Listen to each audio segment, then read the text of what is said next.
بسم الله إن الحمد لله نحمده ونستعينه ونستغفره ونعوذ بالله من شرور أنفسنا ومن سيئات أعمالنا من يهد الله فلا مضل له ومن يضلل فلا هادي له وأشهد أن لا إله إلا الله وحده لا شريك له وأشهد أن محمدا عبده ورسوله أما بعد فإن خير الحديث كتاب الله وخير الهدي هدي محمد صلى الله عليه وسلم وشر الأمور محدثاتها وكل محدثة بدعة وكل بدعة ضلالة وكل ضلالة في النار আসসালামু আলাইকুম ওয়া রাহমাতুল্লাহি ওয়া বারাকাতুহু। আমরা একটা বই ধরে পড়তেছিলাম। আমরা যে চ্যাপ্টারে আছি সেটার নাম হচ্ছে দলিল হিসাবে সুন্নাহর মর্যাদা ও গুরুত্ব প্রতিষ্ঠার প্রমাণসমূহ। সুন্নাহ যে একটা দলিল, যে কোনো কাজ বৈধ বা অবৈধ হওয়ার জন্য, ফরজ বা ওয়াজিব হওয়ার জন্য অথবা হারাম হওয়ার জন্য সুন্নাহ একটা দলিল, এবং সেই হিসাবে সুন্নাহর যে মর্যাদা, অর্থাৎ সুন্নাতে থাকলেই যে এটা একটা দলিল হয়ে গেল, সুন্নাহর এই মর্যাদাটা এবং সুন্নাহর গুরুত্ব, সেটা প্রতিষ্ঠার প্রমাণসমূহ আমরা পড়তেছিলাম। প্রথমে আমরা কোরআনের সুন্নাহর যে গুরুত্ব মর্যাদা সেটা নিয়ে পড়ছি এই চ্যাপ্টারের আন্ডারে। লেটলি আমরা পড়তেছিলাম সুন্নাহর গুরুত্ব সম্বন্ধে নবী সাল্লাল্লাহু আলাইহি সাল্লামের নিজের বক্তব্যসমূহ। তার ভিতরে আমরা বেশ কিছু হাদিস পড়ছি। সর্বশেষ যে হাদিসটা পড়ছি সেটা হচ্ছে এরকম যে, আমরা গতদিন শেষ যে হাদিসটা পড়ছি সেটা একটু তাড়াতাড়ি পড়ে নেই আমরা, জাস্ট মনে করায় দেওয়ার জন্য। সেটা হচ্ছে, আমার এবং আল্লাহ আমাকে যা দিয়ে পাঠিয়েছেন তার উদাহরণ হচ্ছে এমন একজন লোকের মতো যে একটি জনগোষ্ঠীর কাছে এসে বলল, এই লোক সকল, আমি স্বচক্ষে এক সেনাবাহিনীকে আসতে দেখেছি এবং আমি হচ্ছি নগ্ন সাবধানকারী, মানে সাবধানকারী আর কি। সুতরাং নিজেদের রক্ষা করো। তার জনগোষ্ঠীর একটা দল তার কথা শুনল এবং রাতের আধারে চুপি চুপি নিরাপদ দূরত্বে সরে গিয়ে বেঁচে গেল। অপর একটি দল কথা বিশ্বাস করল না এবং সকাল পর্যন্ত নিজ অবস্থানে রইল। যখন সেনাবাহিনী এসে তাদের উপর চড়াও হলো, তারা তাদের সম্পূর্ণরূপে ধ্বংস করে দিল। যে আমার আনুগত্য করে এবং আমি যা নিয়ে এসেছি তা অনুসরণ করে, এটা হচ্ছে তার উদাহরণ। এবং যে আমাকে অমান্য করে এবং আমি যে সত্য নিয়ে এসেছি তা প্রত্যাখ্যান করে, এটা হচ্ছে তারও উদাহরণ। অর্থাৎ যারা বেঁচে গেল তারা হচ্ছে যারা আনুগত্য করে আল্লাহ রাসূলের, তাদের উদাহরণ। আর যারা বিশ্বাস না করে থেকে গিয়ে ধ্বংস হইল, সেটা হচ্ছে যারা আনুগত্য করে না বা যারা অনুগত না, তাদের উদাহরণ। এটা বুখারী মুসলিমের হাদিস। সো এই হাদিস আমরা আলোচনা করছি গতদিন, এবং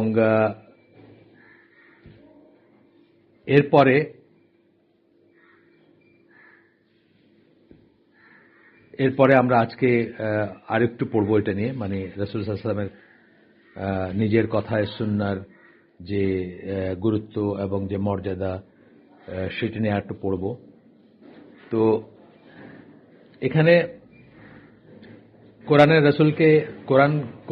কোরআনকে এবং রাসূলকে বাশিরুন নাযিরুন দুইটা কথা বলে আখ্যায়িত করা হয়েছে। বাশিরুন মানে সুসংবাদ দানকারী, আল্লাহ রাসূল সাল্লাল্লাহু আলাইহি ওয়াসাল্লাম আমাদেরকে সুসংবাদ দিয়েছেন, বা রক্ষা করার জন্য, আমাদেরকে বিপদগামী না হওয়ার জন্য, সঠিক পথে পরিচালিত করার জন্য, জান্নাতের পথ দেখানোর জন্য যা যা করণীয় সেটা করছেন। আবার নাযিরুন হচ্ছে সতর্ককারী, জাহান্নামের পথের ব্যাপারে, জাহান্নামের যাওয়ার ট্র্যাপগুলা যেগুলা, সেই ব্যাপারে আমাদেরকে সতর্ক করছেন, বা যে এইগুলা ফাঁদে পড়লে, শয়তানের কুটোচাল বা এসবের ফাঁদে পড়লে আমরা জাহান্নামী হব, সেগুলো সম্বন্ধে আমাদের সাবধান করছেন। তো যাই হোক, আজকে ওইটারই ধারাবাহিকতা আমরা পড়তেছি। আসলে কেউ যে নবী সাল্লাল্লাহু আলাইহি সাল্লাম যা নিয়ে এসেছেন তা কখনো অস্বীকার করবে, তার একমাত্র সম্ভাব্য কারণই হচ্ছে ঈমানের কমতি। অস্বীকার করার কারণ হচ্ছে ঈমানের কমতি, মানে সে আল্লাহ রাসূল যা বলছেন, কোরআন যা বলছে, ইসলাম যা বলছে, তাতে তার শক্ত ঈমান নাই, বা তাতে তার বিশ্বাসে ঘাটতি আছে। নবী সাল্লাল্লাহু আলাইহি সাল্লামের উপর বিশ্বাস এবং তিনি যা শিখিয়ে গিয়েছেন তার উপর বিশ্বাসে তার কমতি রয়েছে, তবেই কেউ সুন্নাহ অস্বীকার করবে, বা তবেই কেউ হাদিস অস্বীকার করবে। এই হাদিসে যেমন অত্যন্ত সূক্ষ্মভাবে ইঙ্গিত দেওয়া হয়েছে যে এটাই হচ্ছে কারো নবীর সুন্নাহ অনুসরণ করতে অস্বীকার করার সত্যিকার উৎস, যে হাদিসটা আমরা পড়লাম সেখানে। ঠিক আছে, এখানে সেদিকে ইঙ্গিত করা হচ্ছে যে এটা হচ্ছে প্রত্যাখ্যান করা, এটা হচ্ছে তার উদাহরণ। এ থেকে বোঝা যায় যে রাসূলের বাণীতে বিশ্বাস এবং সত্যায়নের ফলশ্রুতি হচ্ছে আনুগত্য করা, আর অস্বীকৃতি ও প্রত্যাখ্যানের ফলশ্রুতি হচ্ছে নবীকে অমান্য করা। সেটা আমরা আগেই পড়ছি। আর আসলে তার ইমানের কমতি রয়েছে। যার ইমানের কমতি আছে সেই সুন্নাহ অস্বীকার করবে, রাসূলকে অস্বীকার করবে, হাদিস অস্বীকার করবে, সুন্নাহর মর্যাদা অস্বীকার করবে, সুন্নাহর অবস্থান অস্বীকার করবে। আর আমরা যেমন বলছি যে আমাদের যারা বিশেষ করে বিজাতীয় সংস্কৃতির ভিতর বড় হয়েছে অথবা পশ্চিমা জগতের কাফেরদের ভিতর যারা বসবাস করি, তাদের জন্য সুন্নাহ মানাটা খুবই কঠিন। সুন্নাহকে অস্বীকার করলে জীবনটা সহজ হয়ে যায়, কারণ ইসলামের যে অনুশাসনগুলা অথবা প্র্যাকটিক্যাল অ্যাপ্লিকেশনগুলা তার সবটুকুই সুন্নাহ থেকে আসছে বলা যায়। সুতরাং সুন্নাহ যদি অস্বীকার করতে পারেন, সুন্নাহকে যদি লেস ইম্পর্টেন্ট দেখাতে পারেন, অথবা সুন্নাহকে যদি ঐচ্ছিক দেখাতে পারেন যে মানলেও চলে না মানলেও চলে, দেয়ার আর সুন্নাহ যেটা সুন্নাহ মানে বিধান আছে যেগুলো আপনার অব্লিগেটরি না, যেগুলা রিকমেন্ডেড। আমরা এখানে ওই আলোচনায় যাচ্ছি না, আমরা বলতে চাই সুন্নাহ অ্যাজ এ হোল। যদি আপনি এটা দেখাই দেন যে সুন্নাহ মানার কোনো দরকারই নাই, তাহলে তো আপনি ইসলামের প্রায়োগিক যে দিকগুলা, প্র্যাকটিক্যাল যে অ্যাপ্লিকেশনগুলো, সেগুলোর অলমোস্ট সবকিছুই ইভেট করে যেতে পারেন, এবং তাইলে আপনি ওয়েস্টার্ন ওয়ার্ল্ডে বা কাফের মুশরিকদের ভিতর থাকতে কোনো সমস্যা নেই আপনার। কারণ আপনাকে বাধ্যত বা দেখে কেউ বুঝবেই না যে আপনি মুসলিম। You would be one of them আর কি, মানে দেখতে দেখায়, চালে চলনে, কথায় বলনে আপনি ওয়ান অফ দেম হবেন। সুতরাং আপনার জীবনটা অনেক সহজ হয়ে যাবে। এই জন্য দেখা যায় যে ওয়েস্টার্ন ওয়ার্ল্ডে যারা বসবাস করেন তাদের ভিতরে সুন্নাহটাকে পাশ কাটায় যাওয়ার যুক্তি, তর্ক ইত্যাদি খুব পপুলার। আচ্ছা, আমরা একটু আগাই। এবার আরেকটা হাদিস পড়বো আমরা, যে হাদিসে আল্লাহ রাসূল সাল্লাল্লাহু আলাইহি ওয়াসাল্লাম বলতেছেন, যা কিছু যে কাউকে জান্নাতের নিকটবর্তী করে অথবা আগুন থেকে দূরে সরিয়ে রাখে, তার এমন কিছুই নেই যা কিনা আমি তোমাদের কাছে পরিষ্কার করে বর্ণনা করিনি। যা কিছু জান্নাতের নিকটবর্তী করে, অর্থাৎ যা আমাদেরকে জান্নাতে নিয়ে যাবে তার সবকিছু আমাদেরকে জানাই দিয়েছেন আল্লাহ রাসূল। অথবা আগুন থেকে দূরে সরিয়ে রাখবে, যা জাহান্নাম থেকে আমাদের বাঁচায় রাখবে, তারও সবকিছু নেই যা কিনা আমি তোমাদের কাছে পরিষ্কার করে বর্ণনা করিনি। পরিষ্কারভাবে বলে গেছেন। এই অংশটা, এই বর্ণনাটা হচ্ছে তাবারানির, এটা আলবানির মতে সহিহ। এই হাদিসের আরেকটা ভার্সন আছে, হে লোক সকল, এমন কিছুই নেই যা তোমাদের জান্নাতের কাছে নিয়ে যাবে এবং জাহান্নাম থেকে দূরে সরিয়ে রাখবে, অথচ আমি সেই সম্বন্ধে তোমাদের আদেশ করিনি। এবং এমন কিছু নেই যা তোমাদের জাহান্নামের নিকটবর্তী করবে এবং জান্নাত থেকে দূরে সরিয়ে রাখবে, অথচ আমি তোমাদের তা নিষেধ করিনি। এটা হচ্ছে আরেকটা ভার্সন। এটা স্কলারদের মতে, অন্য স্কলারদের মতে, এটা আলবানি এটা নিয়ে মতামত ব্যক্ত করেন নাই। আলবানির আমরা প্রথমটা পড়লাম যে আলবানির প্রথম বর্ণনাটা, আর এটা হচ্ছে হাসান ইবন আসিরি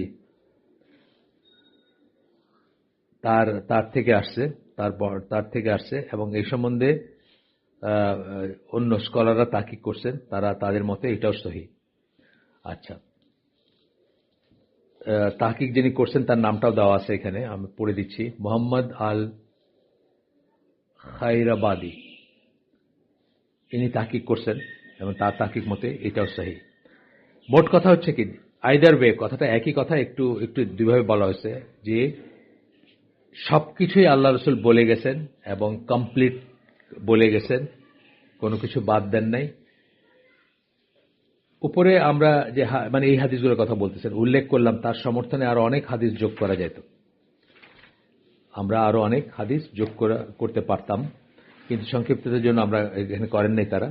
এখন কনক্লুশনে গেলেন। আমরা গত 2-3টা এসে যেটা পড়তেছিলাম যে আল্লাহ রসুল নিজে কি বলছেন তার হাদিস সম্বন্ধে, মানে তার সুন্নাহ সম্বন্ধে, সুন্নাহর গুরুত্ব সম্বন্ধে। দুইটা সেশন আমরা বোধহয় করলাম আজকেরটা নিয়ে। তো সেখানে সেটা সামারি এখন আসবো, আমরা অনুসিদ্ধান্তে পৌঁছাচ্ছি বা কনক্লুশনে যাচ্ছি। কনক্লুশনগুলো দেখব। এক হচ্ছে ক ক খ গ, এই 3টা কনক্লুশন আছে। 1 নম্বরটা হচ্ছে আল্লাহ প্রদত্ত দায়িত্ব বলে আমাদের কাছে বাণী পৌঁছে দিতে গিয়ে বহু অবস্থায় তিনি এটা সুস্পষ্টভাবে বলে দিয়ে গেছেন যে সত্যিকার হেদায়েত পেতে হলে একজন মুসলিমকে অবশ্যই তার সুন্নাহর অনুসরণ করতে হবে। বহু হাদিস পাবেন আপনি এই ব্যাপারে, যে অবশ্যই সুন্নাহর করতে হবে। বিদায় হজের এসে বলছেন যে 2টা জিনিস রেখে যাচ্ছি, হ্যাঁ, সেগুলো যদি তোমরা আঁকড়ে ধরো বা থাকো তাহলে কোনোদিন বিপদগামী হবে না। একটা করে আল্লাহর কিতাব আর একটা সুন্নাহ, রাসূলের সুন্নাহ। এরকম অনেক, মানে আমরা পড়ছি, অনেক হাদিস পড়ছি, তারপরেও জাস্ট আপনার সামারাইজ করার জন্য আবার পড়লাম এগুলা। আচ্ছা, আমরা কনক্লুশনগুলোতে ছিলাম। কটা আমরা পড়লাম। খ হচ্ছে আল্লাহ নবী সাল্লাল্লাহু সাল্লামকে, আল্লাহ নবী সাল্লাল্লাহু সাল্লামকে জ্ঞান দান করেছেন যে পরবর্তী সময়ে এমন লোকজন আসবে যারা সুন্নাহকে প্রত্যাখ্যান করবে এবং তার জীবনযাপনের ধরন অনুযায়ী জীবনযাপন করতে অস্বীকার করবে। তার জীবনযাপনে মানে রাসূল সাল্লাল্লাহু আলাইহি ওয়াসাল্লামের লাইফ জীবনযাপন অনুযায়ী, আজকে যেরকম যেমন টাকনুর উপরে কাপড় পরা, দাড়ি রাখা, বা মেয়েদের হিজাব, নিকাব, এগুলো আমরা অস্বীকার করতেছি না। আমাদের ভিতর যারা কোরআনিয়ন, যারা কোরআন অনলি, যারা ওয়েস্টে থাকেন, কাফেরদের ভিতর থাকেন অথবা কাফেরদের সাথে মিলেমিশে ইন্টিগ্রেট করতে চান, তারা তো অস্বীকার করতেছেন এগুলা। এটা আল্লাহ জানাই দিয়েছেন নবী সাল্লাল্লাহু আলাইহি ওয়াসাল্লামকে যে এরকম সময় আসবে এবং সেভাবে উনি বলে গেছেন।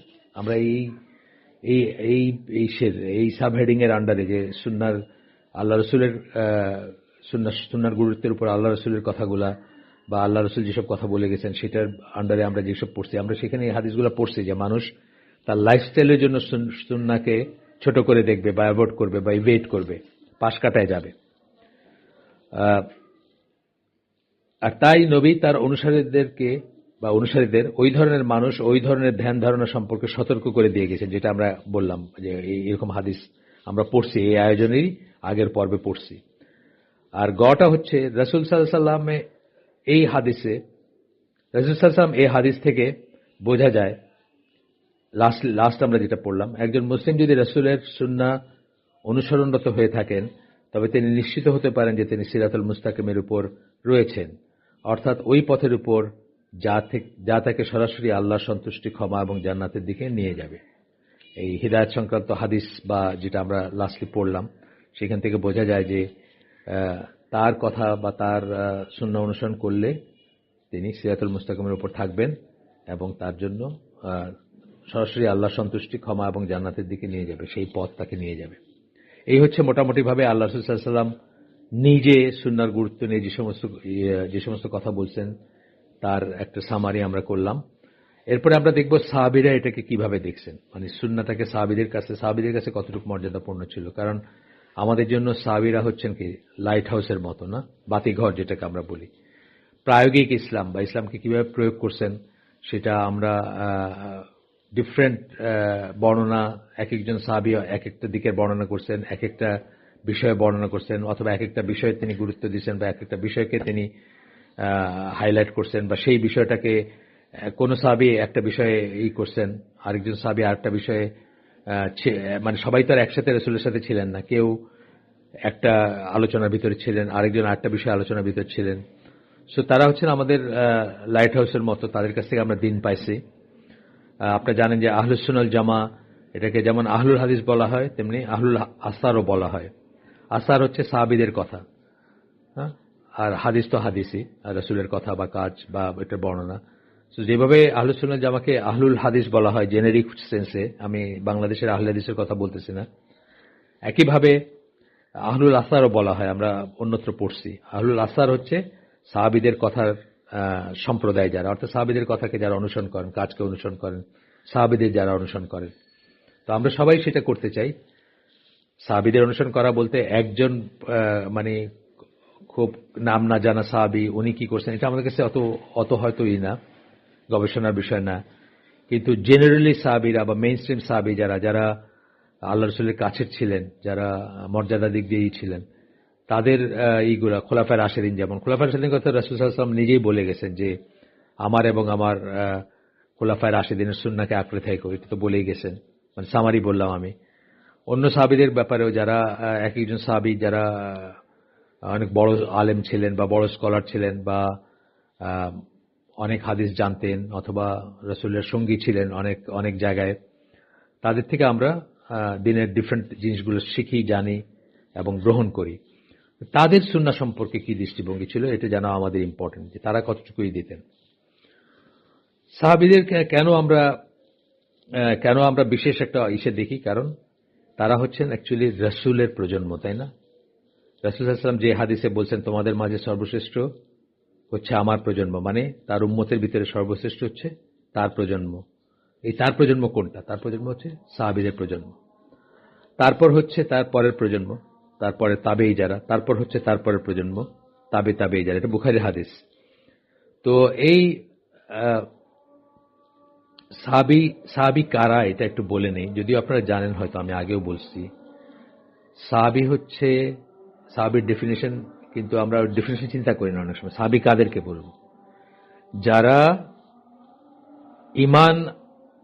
ইমানে থাকা অবস্থায়, অর্থাৎ তারা মুমিন বা মুসলিম সেই অবস্থায় রাসূলের সাহচর্যে ছিলেন, যত অল্প সময় হোক ছিলেন, এবং যারা ইমানের উপর মারা গেছেন। দুইটা কথা বললাম। একটা হচ্ছে ধরেন আজকে রাসূলের সাথে দেখা হইল, উনি কাফের ছিলেন, মুশরিক ছিলেন, ঈমান আনেন নাই তখন, বা ইসলাম গ্রহণ করেন নাই, নিজের গোত্রে ফিরে গেছেন, তারপরে হয়তো চিন্তা করে এক মাস পরে ঈমান আনছেন এবং নিজে নিজে মুসলিম হয়েছেন, কিন্তু আর রাসূলের সাথে দেখা হয়নি, তাকে কিন্তু আমরা সাহাবী বলবো না।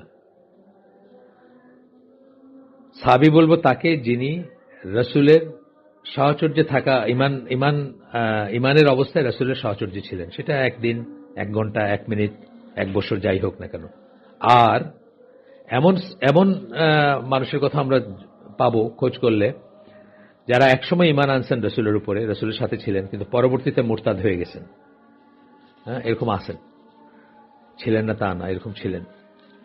তো তারাও সাহাবী না, কারণ তারা মৃত্যু পর্যন্ত ঈমানের উপর ছিলেন না। সাহাবীর ডেফিনেশনটা আমি একটু ক্লিয়ার করে দিলাম একটু। আচ্ছা, সাহাবীদের মাধ্যমে আল্লাহ কোরআনকে সংরক্ষিত করেছিলেন এবং তাদের মাধ্যমেই পরবর্তী প্রজন্মগুলো ইসলামের গুরুত্বপূর্ণ বিস্তারিত দিকগুলো সম্বন্ধে শিক্ষালাভ করেছে। আমরা জানি যে কোরআন কম্পাইল করছেন কারা? সাহাবীরা করছেন, তাই না? এই মুসাফ হিসাবে যে কোরআন আমরা পাই, বা একত্র করা, জড়ো করা, এটা কিন্তু আল্লাহ রাসূল করে যান নাই। আচ্ছা, তারপরে এইসব বলে আর কি, সাহাবীদের মর্যাদাটা বলে, তারপরে এই লেখক এখন যাচ্ছেন হচ্ছে যে সাহাবীদের সুন্নাহ সম্বন্ধে তারা কি ভাবতেন সেটাতে যাচ্ছেন। প্রথমত হচ্ছে সুন্নাহকে তারা ব্লাইন্ডলি নিতেন বলতে কি, রাসূল সাল্লাল্লাহু আলাইহি ওয়াসাল্লামের যে কোনো একটা আমলকে, যে কোনো একটা কাজকে তারা অন্ধভাবে অনুসরণ করতেন, উইদাউট নোয়িং যে এই কাজটা কি তাদের বেলায় প্রযোজ্য, তাদেরকেও রাসূল করতে বললেন কি বলেন নাই সেটা ছাড়াই। এখানে এই জন্য এই লেখক বলতেছেন, কোন একটা নির্দিষ্ট কর্ম রাসূল সাল্লাল্লাহু আলাইহি ওয়াসাল্লাম কেন সম্পাদন করেছেন সে সম্বন্ধে কোনো সংশয় বা প্রশ্ন উত্থাপন করা ছাড়াই। আজকে আমরা অনেক প্রশ্ন উত্থাপন করি, যে এটা তখনকার জন্য প্রযোজ্য ছিল, এখনকার জন্য না। যেমন টাকনুর উপরে কাপড় পরা যে হাদিসটা, মডার্নিস্ট যারা অথবা রিফর্মিস্ট যারা অথবা আপনার কোরআনিয়ন যারা, তারা কি বলে, এই টাকনুর উপরে কাপড় পরা মানে পায়জামা বা প্যান্ট পরা, টাকনুর উপরে থাকবে প্যান্টটা, এই একটা হাদিস মানতে গেলে আপনি পশ্চিমা জীবনধারা ইন্টিগ্রেট করা আপনার জন্য খুব কঠিন হবে। এই একটা মানতে গেলে আপনাকে ক্লাউনের মতো মনে হবে ওদের মাঝখানে। এই একটা মানতে গেলে মুসলিম এবং কাফের আলাদা হয়ে যাবে। কিছুই না, একটা বাহ্যিক জিনিস না, একটা পায়জামা অথবা একটা প্যান্ট, ট্রাউজার বলি যেটাকে আমরা, এই একটা মানতে গেলে কিন্তু আপনি আর পশ্চিমা জগতে, পশ্চিমা কাফেরদের ভিতর বা পশ্চিমা সভ্যতার ভিতরে স্বস্তির সাথে থাকতে পারবেন না। আপনি ডিস্টিংক্ট হয়ে যাবেন, আপনাকে আলাদা, আপনাকে দূর থেকে দেখে বোঝা যাবে ইনি মুসলিম। ঠিক আছে? তো আল্লাহ রাসূল সাল্লাল্লাহু আলাইহি ওয়াসাল্লাম তারা এই প্রশ্ন তুলেন নাই যে ও আমি তো ফুরানি, আজকালকে কি প্রশ্ন তুলে যে এটা অহংকার বশত যদি পড়ে তার বেলায় নিষিদ্ধ, আমি তো আর অহংকার বশত পড়তেছি না। এই একটা হাদিসই নাই টাকনুর উপরে কাপড় পরা নিয়ে, আরো অনেক হাদিস আছে। আল্লাহ তাদের দিকে তাকাবেন না, ওই অংশটা জাহান্নামে জ্বলবে, এরকম কত হাদিস আছে। সুতরাং আপনার তারা যখন ফলো করছেন তখন প্রশ্ন করেন নাই যে এটা কেন, বা এটা এটা রাসূল কেন করতেছেন, এরকম না। যেমন আপনার আব্দুল্লাহ ইবনে উমর রাদিয়াল্লাহু আনহুর বর্ণনায় একটা হাদিস আসতেছে, বা একটা বর্ণনা আসতেছে, যেখানে বলতেছেন যে আপনার রাসূল সাল্লাল্লাহু আলাইহি ওয়াসাল্লাম এক সময় সোনার আংটি পরতেন, এক সময় তার লাইফের একটা পর্যায়ে। তখন সবাই সোনার আংটি পরত, সবাই তার দেখা দেখি সোনার আংটি পরতে শুরু করলো। তারপরে রাসূল সাল্লাল্লাহু আলাইহি ওয়াসাল্লাম এক সময় পরিত্যাগ করলেন, যে আমি আর কখনো এটা পরব না। আপনারা জানেন যে লেজিসলেশনগুলা স্টেপ বাই স্টেপ আসছে। মদ একদিনে হারাম হয় নাই, রোজা একদিনে ফরজ হয় নাই, সেরকম। তো একসময় রাসূল বললেন যে এটা আমি আর পরব না। লোকেরাও সাথে সাথে তাদের সোনার আংটিগুলো পরিত্যাগ করলো, তারাও সেটা পরিত্যাগ করলো। এরপরে আমরা একটা ফেমাস বর্ণনা জানি, এই হাদিসটা খুব ফেমাস, যে সালাতের ভিতরে রাসূল সাল্লাল্লাহু আলাইহি ওয়াসাল্লাম একদিন জুতা পরে তখন সালাত আদায় করতেন, বা এখনো করা যায়, আপনি চাইলে পরিষ্কার জুতা হলে সমস্যা নেই। সালাতের মাঝে জুতা খুলে ফেললেন এবং এক পাশে সরায় রাখলেন জুতাটাকে। তখন সব সাহাবীরা তারা নিজেরাও নিজের জুতা খুললেন এবং এক পাশে সরায় রাখলেন তার অনুসরণ করে। পরে রাসূল সাল্লাল্লাহু আলাইহি ওয়াসাল্লাম তাদেরকে জিজ্ঞেস করলেন তারা কেন তার জুতা খুলে ফেললেন, বা কেন জুতাটা পরিত্যাগ করলেন। সবাই জুতা খুলে রাখলেন, তো সেই জন্য তারা বললেন, কেননা আমরা আপনাকে জুতা খুলে ফেলতে দেখেছি। তখন আল্লাহ রাসূল সাল্লাল্লাহু আলাইহি ওয়াসাল্লাম তাদের কাছে ব্যাখ্যা করলেন যে জিবরাইল তাকে বলছেন যে তার জুতার নিচে ময়লা লেগেছিল, নাজাস লেগেছিল, এই জন্য। এটা হচ্ছে আহমদ ও আবু দাউদের হাদিস, আলবানির মতো সহিহ এই হাদিসটা, যেটা এখন আমরা পড়লাম আর কি। সো এই যে আল্লাহ রাসূল কিন্তু তাদেরকে তিরস্কার করেন নাই, বলেন নাই যে তোমরা কি একটা কাজ করলা, এটা মানে জিজ্ঞেস করবা না আমাকে আমি কেন খুলে রাখছি, না জিজ্ঞেস করেই তোমরা খুলে ফেললা, তা করেন নাই। এটাকেও অনুমোদন করছেন, এবং এই ধরনের কাজগুলোকে আল্লাহ নীরব অনুমোদন। আল্লাহ তাদেরকে তিরস্কার করেন নাই, রাসূলও তাদেরকে তিরস্কার করেন নাই, যে তোমরা কেন কারণ জানলা না, আমি কেন এটা করছি জানলা না, হ্যাঁ আমি কেন করছি এটা জানলা না, কেন জানলা না সেটা বলেন না। ওই সোনার আংটির ব্যাপারে একটা বললেন, এটা একটা ব্যাপারে বললেন, বা এই ধরনের আরো জিনিস আমরা দেখছি, যে উনি যেভাবে পা ফেলতেছেন, যে জায়গায় ফেলতেছেন সেই জায়গায় পা ফেলে চলার চেষ্টা করছেন সাহাবীরা, যারা ক্লোজ সাহাবী ছিলেন তাদের। এটার জন্য তিরস্কার করেন নাই, বলেন নাই যে এটা একটা স্টুপিড জিনিস, যে আমি যেভাবে হাঁটি আর তুমি যেভাবে হাঁটো সেটা এক হইতে হবে এমন কোনো কথা নেই, এরকম বলেন নাই। আচ্ছা, তাদের কর্মকাণ্ড ছাড়া সাহাবীরা সুন্নাহর মর্যাদা ও কর্তৃত্ব সম্বন্ধে তাদের বিশ্বাস ব্যক্ত করে বক্তব্য প্রদান করছে। এটা হলো কাজ দিয়ে তারা দেখাইছেন যে তারা সুন্নাহকে কিভাবে পছন্দ করতেন, কিভাবে অনুসরণ করতেন, কিভাবে সুবিধার্য মনে করতেন, অথবা কিভাবে প্রশ্নাতীত মনে করতেন। তো সেটা তো গেল তাদের কর্মকাণ্ড। এছাড়া তারা যেসব বক্তব্য দিয়েছেন সেগুলো আমরা কিছু কিছু করে পড়বো এখন, যে তারা সুন্নাহ সম্বন্ধে কি ছিল, তাদের সুন্নাহকে কিভাবে দেখতেন। আবু বকর রাদিয়াল্লাহু আনহু বলেন, রাসূল সাল্লাল্লাহু আলাইহি ওয়াসাল্লাম যা করতেন এমন কোনো কিছুই আমি করতে বাদ রাখিনি। আমি ভয় পাই যে আমি যদি তার কোনো আদেশ বাদ দিতাম তাহলে আমি বিপথগামী হয়ে যেতাম। মানে উনি যা করতেন তার কোনো কিছুই বাদ দেন, এটা আবু বকর রাদিয়াল্লাহু আনহুর কথা। মানে বললাম তো যে ওই যে উনি যেখানে পা রাখছেন ওইখানে পা রেখে চলতে। এরকম বর্ণনা আছে যে সাহাবীর একটা জার্নিতে উনি এক জায়গায় একটা গাছ ছিল, সেখানে একটু নিচু হয়েছেন, সেই গাছটার ছিল না, কিন্তু ওই জায়গাটা পার হওয়ার সময় সাহাবীরা ওখানে নিচু হয়েছেন। তো এটা জাস্ট মানে প্রসঙ্গত আসলো মনে, যাই হোক আমার মনে হলো গেল, এটা আবু বকর রাদিয়াল্লাহু আনহুর কথা গেল। আব্দুল্লাহ ইবনে মাসউদ উনি বলেন, সহিহ বুখারী এবং সহিহ মুসলিমের বর্ণনায় আসছে, যারা উল্কি আঁকতে চায়, যারা ভ্রু তুলে শুরু করে, এবং যারা আল্লাহর সৃষ্টির পরিবর্তন ঘটাতে দাঁত ফাঁক করে, তাদের উপর আল্লাহর অভিশাপ। এটা কে বললেন? আব্দুল্লাহ ইবনে মাসউদ বললেন। এই কথা ইয়াকুব, একজন মহিলা, তার কাছে পৌঁছালো। তিনি তার কাছে আসেন এবং বলেন, আমি শুনেছি আপনি এমন কথা বলেছেন। মানে আব্দুল্লাহ ইবনে মাসউদকে উনি প্রশ্ন করলেন যে আপনি নাকি এরকম বলছেন। যে এই এই এই যারা করে তাদের উপর আল্লাহর অভিশাপ। তিনি তাকে বললেন, আল্লাহ রসুল যেটাকে অভিশাপ দিয়েছেন এবং যা আল্লাহর কিতাবে পাওয়া যায় সেরকম ব্যাপারে যদি আমি অভিশাপ দিই তাহলে আমার দোষ কোথায়? আল্লাহ রসুল যে জিনিসটাকে অভিশাপ করছেন এবং যা আল্লাহর কিতাবে পাওয়া যায় সেরকম ব্যাপারে আমি যদি অভিশাপ দেই বা অভিশাপ বলে ঘোষণা করি তাহলে আমার দোষ কোথায়? ওই মহিলা তাকে বললেন, আমি আল্লাহর কিতাব শুরু থেকে শেষ পর্যন্ত পড়েছি, কিন্তু কোথাও আপনি যা বলেছেন তা পাইনি। অর্থাৎ এই জিনিসগুলো পান নাই, যে যারা উল্কি আঁকে, যারা উল্কি আঁকাতে চায়, যারা আঁকে, যারা আঁকাইতে চায়, যারা ভ্রু তুলে শুরু করে এবং যারা আল্লাহর সৃষ্টির পরিবর্তন ঘটাতে দাঁত ফাঁক করে, তাদের উপর আল্লাহর অভিশাপ, এই কথা কোরআনে কোথাও পায় নাই। ওই মহিলা বললেন।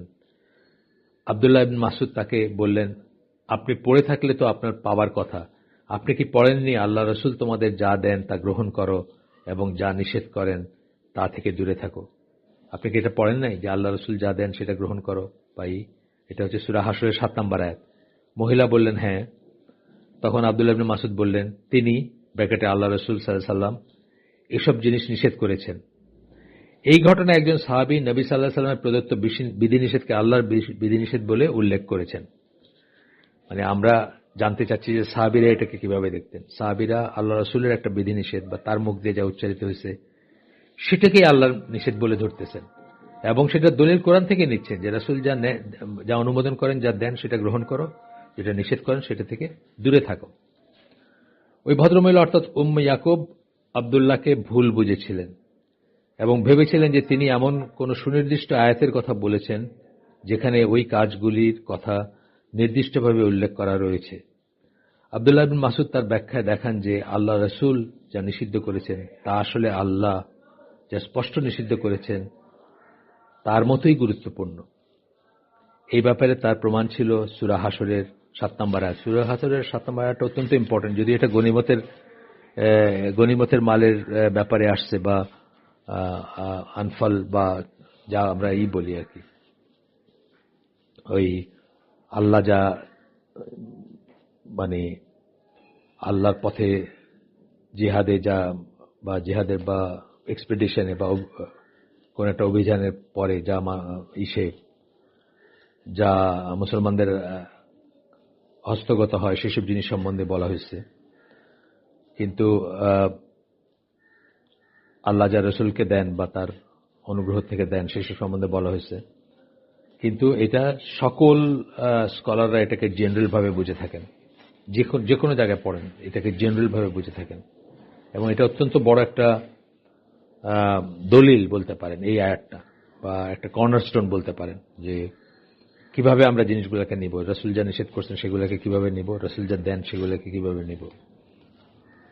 প্রকারান্তরে যে হালাল হারামের বিধানটা, হালাল হারামের বিধানের ব্যাপারে রসুলের যে কর্তৃত্ব, রসুলের যে পজিশন, সেটার দলিল হিসাবে এই আয়াতটা গ্রহণ করা হয়। সাঈদ ইবনে মুসাইব থেকে আবু দাউদে আসছে, বর্ণিত হয়েছে যে ওমর রাদিয়াল্লাহু আনহু বলেন, একজন বিধবা তার স্বামী হত্যার বিপরীতে প্রাপ্ত রক্তপণ থেকে উত্তরাধিকারী হিসাবে কিছুই পাবে না। আর দুহাক ইবনে সুফিয়ান ওমর রাদিয়াল্লাহু আনহুকে বলেন, রাসূল সাল্লাল্লাহু আলাইহি ওয়াসাল্লাম একবার তাকে শিখিয়েছিলেন যে আশ-শিয়াম আল জাহাবের স্ত্রীকে যেন তার স্বামীর রক্তপণের একটা অংশ উত্তরাধিকারী হিসাবে দেওয়া হয়। ওমর রাদিয়াল্লাহু আনহু তারপর তার সিদ্ধান্ত পরিবর্তন করেন এবং রক্তপণের একটা অংশ বিধবাকে দান করেন। এই ঘটনা থেকে ওমর আল খাত্তাব রাদিয়াল্লাহু আনহু সুন্নাহর প্রতি কেমন মনোভাব পোষণ করতেন তা বোঝা যায়। তিনি ইসলামের দ্বিতীয় খলিফা ছিলেন এবং দ্বীনের জ্ঞান ও সঠিক ধারণার জন্য তার সুখ্যাতি ছিল। অত্যন্ত বড় একজন ব্যক্তিত্ব ছিলেন। না জেনে তিনি এমন একটা অবস্থান গ্রহণ করেছিলেন যেটা রাসূল সাল্লাল্লাহু আলাইহি ওয়াসাল্লামের সিদ্ধান্তের বিপরীত, কিন্তু রাসূল সাল্লাল্লাহু আলাইহি ওয়াসাল্লাম যে এরকম বলছেন এটা তার জানা ছিল না। সুতরাং সেই সিদ্ধান্তের বিপরীত একটা, উনি খলিফা হিসাবে যা সিদ্ধান্তের দেওয়ার অথরিটি হিসাবে এই সিদ্ধান্তটা দিয়েছিলেন, ওনার ইজতিহাদ বা উনি যা সঠিক মনে করছেন বা যা বুঝছেন সেই হিসাবে। কিন্তু যখনই তিনি বুঝলেন যে তার সিদ্ধান্ত সুন্নাহর বিপরীতে চলে যাচ্ছে, তিনি তৎক্ষণাৎ তার মতামত পরিত্যাগ করলেন এবং আল্লাহ রসুলের সিদ্ধান্তের কাছে নিজেকে সম্পূর্ণরূপে বা সম্পূর্ণভাবে সমর্পণ করলেন। এটা আমরা অনেক ঘটনা পাবো সাহাবীদের। একটা কিছু জানতেন না, বা বিশেষ করে যারা কর্তৃত্বে ছিলেন, কর্তৃত্বে বলতে ওমর রাদিয়াল্লাহু মতো যারা পাওয়ারে ছিলেন বা ক্ষমতায় ছিলেন, তারা যখনই জানছেন যে আল্লাহ রাসূল একটা কিছু বলছেন, তার বিপরীতে তাদের কথাটাকে তারা আর আর ধরে রাখেন নাই, সেটাকে ছুঁড়ে ফেলে দিয়েছেন। রাসূল সাল্লাল্লাহু আলাইহি ওয়াসাল্লাম যেটা বলছেন সেটাকে তারা ফাইনাল দলিল হিসাবে বা করণীয় হিসাবে গ্রহণ করছেন। আজকে আমরা এখানে শেষ করে দিই, কারণ এটা বড় সময় লাগবে শেষ করতে। এই অংশটা বেশ বড়, অনেক সাহাবীর কথা আসবে এখানে। তো আমরা আজকে যেটুকু পড়লাম এখানে শেষ করে দিচ্ছি। সুবহানাকা আল্লাহুম্মা বিহামদিকা আশহাদু আল্লা ইলাহা ইল্লা আনতা আস্তাগফিরুকা ওয়া আতুবু ইলাইক। আমরা যা শুনলাম তার ভিতর ভালো কিছু শুনে থাকলে সমস্ত প্রশংসা আল্লাহর, আলহামদুলিল্লাহ। খারাপ কিছু শুনে থাকলে সমস্ত ব্যর্থতা আমার এবং সেটা শয়তানের তরফ থেকে। আল্লাহ আমাদেরকে তৌফিক দেন যা ভালো শুনলাম তার উপর আমল করার। আসসালামু আলাইকুম ওয়া রাহমাতুল্লাহি ওয়া বারাকাতুহু।